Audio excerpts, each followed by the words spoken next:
Magandang araw mga ka-farmers. Welcome po ulit dito sa ating channel. So bali ngayon mga ka-farmers ay kakatapos lang namin mag-bundle sa pang 12 na harvest. So ito na po ngayon ang class A niya. Tapos andun sa kabila. So bali ito tag 15 kilos. So may nakasama kasi na 10 kilos. So bali order po kasi yan mga ka-farmers para sa ay babiyahe papuntang Boracay. So ayan 1, 2, 3, 4, 5, 6. So 6 na tag 15 kilos. So bali ano yan 90 plus 10 kilos. So 100 kilos. So ito pa po yung kasama niyang class A, tatlong bundle at saka 4 kilos.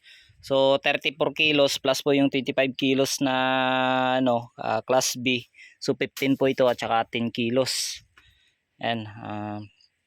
So bali nagtotal po yan mga ka-farmers ng 159 kilos. So sa pang 12 na harvest. So ayan, umulan po kahapon dito mga ka-farmers. So hindi naman kalakasan. So ayan, medyo makulimlim pa. At ayan, pero okay na rin, malaking tulong na rin po yung ulan dito sa aking mga pananim. So kahit papano nabasa-basa rin po yung lupa galing sa ulan.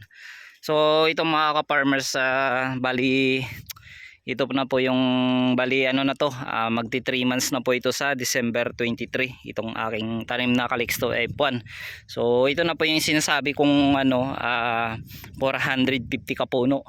So bali pang 12 ko na tong napitasan.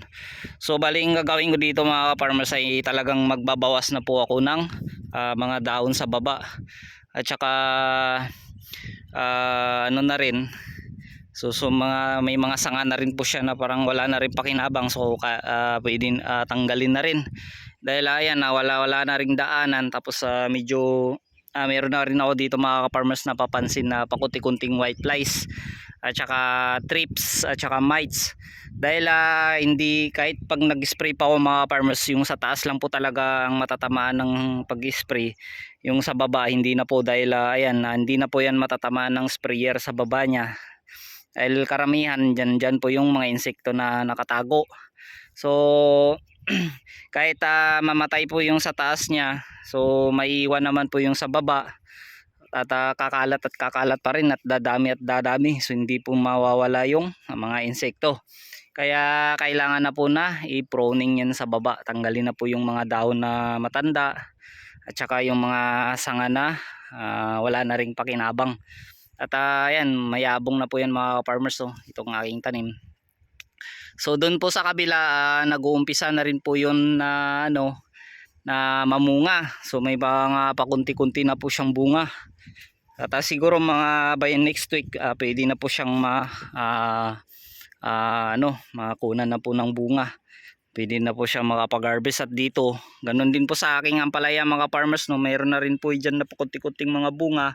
So makaka-first harvest na rin po ako dyan sa mga ilang araw.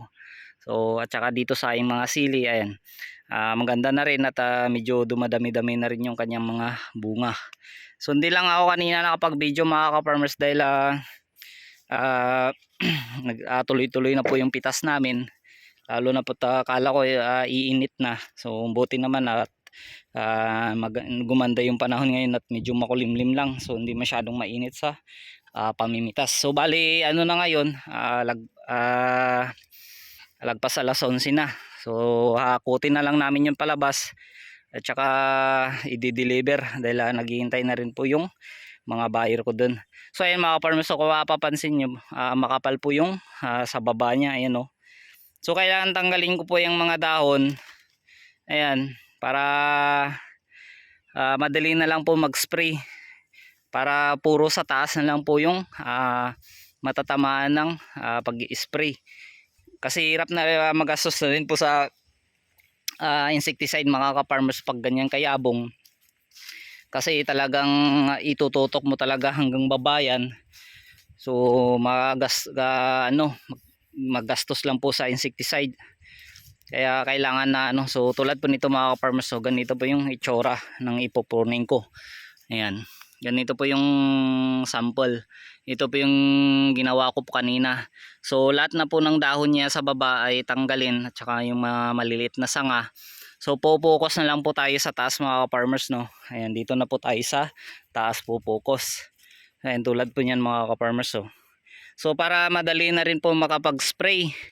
Kasi kapag halimbawa magpag-harvest ngayon, so di na ako makapag-spray mamayang hapon or bukas.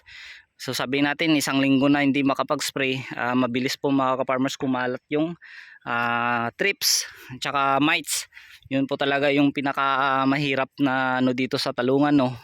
Buti pa yung white flies, madali lang pong buksain. Yung mga trips talaga tsaka mites, yun po talagang mahirap dahil mabilis po silang dumabi. Tsaka kapag marami yung ganong insekto mga farmers ay mabilis pong gumulang yung mga bunga ng ating talong dahil sila po yung sumisipsip sa nutrients na dapat po sa bunga mapupunta. So bali mamaya mag-i-spray ako dito mga farmers ng ganun pa rin, Megatonic Gold at saka Mitomil. So para sa white flies shoot borer. So at saka nabawas-bawasan na rin po yung kaso dito ng mga shoot borer. Dahil nami-maintain natin mga farmers, no. Yan. So ganito talaga yung magiging kalaban natin dito kapag maaraw na. Si white flies at saka si mites at saka trips. Kaya kailangan talaga na sunod sa spray. So bali hanggang dito na lang po mga ka-farmers, no. At ilalabas na po namin yung talong na yun. Ayan, maraming salamat po sa lahat ng sumusuporta po dito sa aking channel. God bless po at saka happy farming.